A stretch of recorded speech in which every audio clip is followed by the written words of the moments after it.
de ça, ce serait comment se pogner avec Ottawa. Parce que la vraie vie, là, c'est ça. Il y a 3 éléments. Un, défendre les champs de compétences. Correct. Ça, c'est habituel. C'est habituel. Combattre les ingérences. C'est habituel aussi.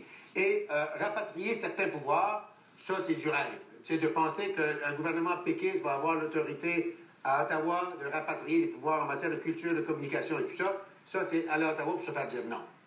Maintenant, le nouvel élément, c'est qu'ils ont décidé qu'à chaque fois qu'ils pensaient que ça pourrait lever, ils vont faire une commission d'enquête. Bon, là, commission d'examen. OK, on va séparer ça en deux genres. Ouais. On va commencer par celle qui a été annoncée ce matin, puis après ça, on va parler de tous les autres qui pourraient venir, parce que ça m'intéresse, cette affaire-là, je trouve ça bizarre. Donc là, ce matin, il en a annoncé une première, M. Duceppe. Avec Rita Dion-Marcellet, coprésident. Ils sont coprésidents. Oui, parce que les égos font en sorte qu'il faut qu'il y ait des coprésidents. Disons qu'ils ne brillent pas par leur neutralité politique. Un ancien chef du Bloc, puis une ancienne ministre péquiste, M. Parizeau. Et c'est là que la crédibilité de l'exercice, parce que, en principe, c'est pour ramasser les consensus québécois.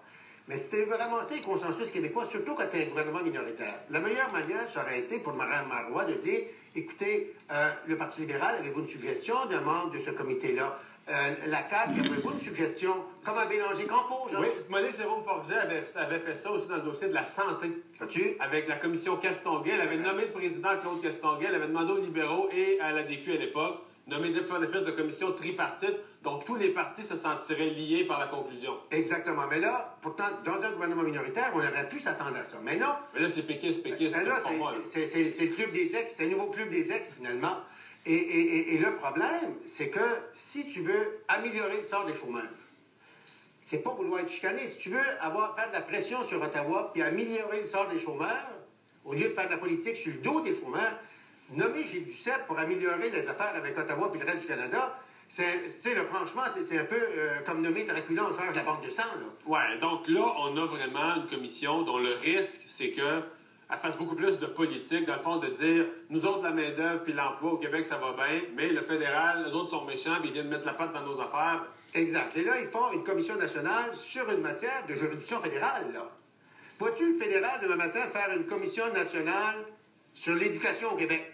Sur la santé, sur le pouvoir du Québec, on capoterait. Bon, et là, donc, ça, au fond, c'est une commission pour la provocation. Là, ils vont les faire promener à travers la province. Donc c'est ça. Concrètement, là, M. Duceppe, Mme Dion-Marcellet, à un moment donné, vont nous arriver, ils vont préparer leur affaire. Ben, dans l'automne prochain, Au mois de novembre, pour qu'ils finissent. Okay, donc, septembre, octobre, novembre, ils vont faire le tour des régions, ils vont faire des assemblées locales, puis les gens, quoi, les gens de la FTQ et de la CSN locale vont aller dire le chômage, c'est pourri. C'est ça, puis il y en a qui vont dire on devrait rapatrier ça. On sait que le Québec n'a jamais voulu se rendre jusque-là parce qu'en termes financiers, je me souviens...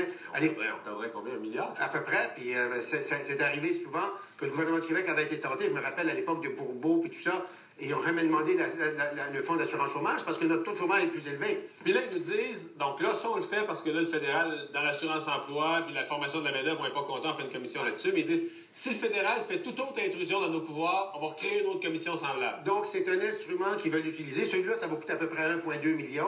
Ils disent à n'importe quel moment qu'on va se sentir persécuté ou qu'on pense qu'on peut faire lever l'option.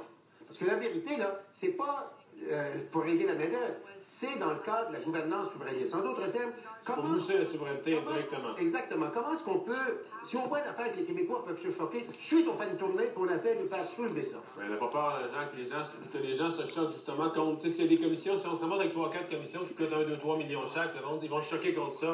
L'autre affaire, c'est que le jupon dépasse. Tu sais, si on pensait que c'est de bonne foi, mais on sait que c'est pas de bonne foi parce que c'est annoncé pour mousser la souveraineté. Ils ont le droit, ils en ont parlé en campagne électorale.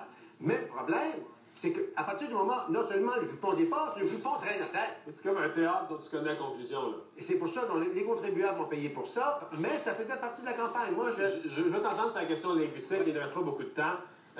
Conférence fédérale, provinciale, rencontre entre provinces, il va falloir parler en français. La vérité, là, ils sont en train d'essayer de défoncer des portes ouvertes. Je n'ai